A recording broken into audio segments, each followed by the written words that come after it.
What's up, traders? It's Thursday, March 16th, 8:49. So we got about 50 minutes to the open here. So yesterday, we were looking at this after the move down. We were talking about how, 38. I think I quoted 38.60, and I had these markers on the chart. Let me see if they're still on there.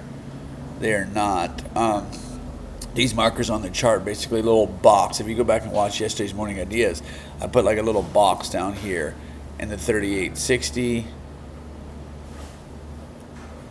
or maybe it was 70, and we talked about 3900, where these two areas were the areas where the market would go back and forth as we're waiting around for the next move, and likely the next move being lower after such a strong move down. But what we did yesterday is basically we ranged the whole day, right? Ranged the whole day, and then at the end we pushed higher with like an hour to go above, pulled back to that 3900, and then moved on. And now overnight we've kind of drifted higher and then moved back into the area again, or back towards the area, not back into the area. So this was a beautifully auctioning market yesterday, and just shows you that if you can kind of figure out, and let me see if I can pull up the volume profile. So this is what the volume profile looked like in the morning yesterday, at 9:30, like right around the time when we opened. Let me see if this will, and you can see, let me kill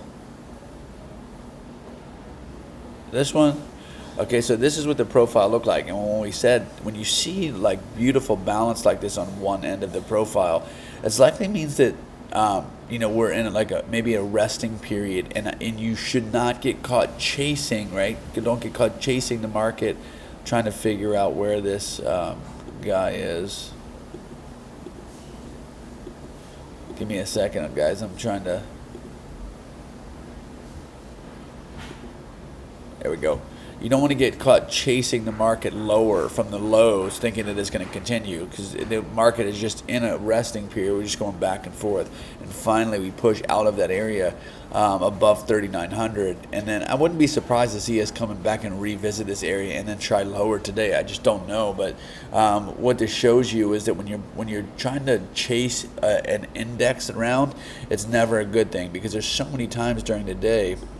I mean, I've been a trader for a long time, where you're like, okay, if this is on the hard right edge, you're like, okay, it faked going down, now it's going up, just to watch it come back into the middle, come all the way back down, and then you go, okay, now it's going down. And like we see this over and over again with people just chasing the market around. Okay, it's going down now, and you're trying to anticipate the breakout. Now, there's no real reason to do that in an index, and here's why. This next point is going to be why. It's a teaching point, is as we break out, we pull back to that area anyway. So you don't have to chase the market out, because as the market comes out, it'll usually pull right back to and give you an entry opportunity right there on the edge, instead of trying to buy these failed breakouts all the time when they fail. Because what I mean by that is, if the market pushes higher now, it's going to come back and give you an opportunity to buy the same price most of the time.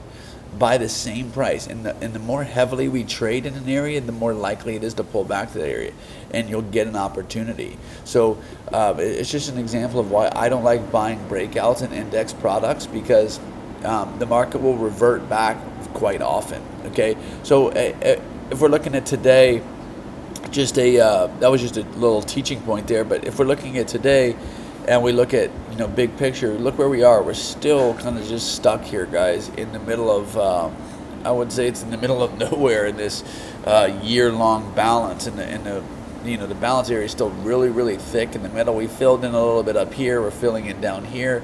I wouldn't be surprised to see us just kind of doing the same thing. As you trend one way, you turn around and you trend the other way, and we don't really go anywhere. We're just stuck in this thing as we wait around for SVB or whatever the next external shock is going to be that'll push us out of here.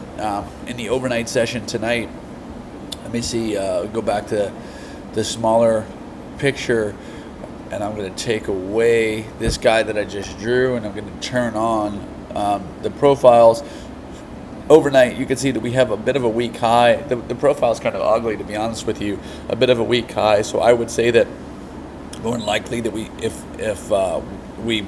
we push higher if you had the gun to my head. Plus, we have some protection below us, where you would like to see the market. If it comes down any further, the market will likely bounce off of this heavily traded area and try to, at least initially, and try to push back up. And if it can't, what we'll do most of the time is you come down and you either turn on the lock, you come down and you bounce initially, and if it can't sustain it, we fall back in, we trade around in here, and then we move back down towards 3870, which was kind of like the lows of yesterday. But initially, bouncing from that 3900, because we have a lot of volume supporting us. And think of, we have a big trampoline underneath us, right? And initially, this volume protects us, and we try to bounce at that point,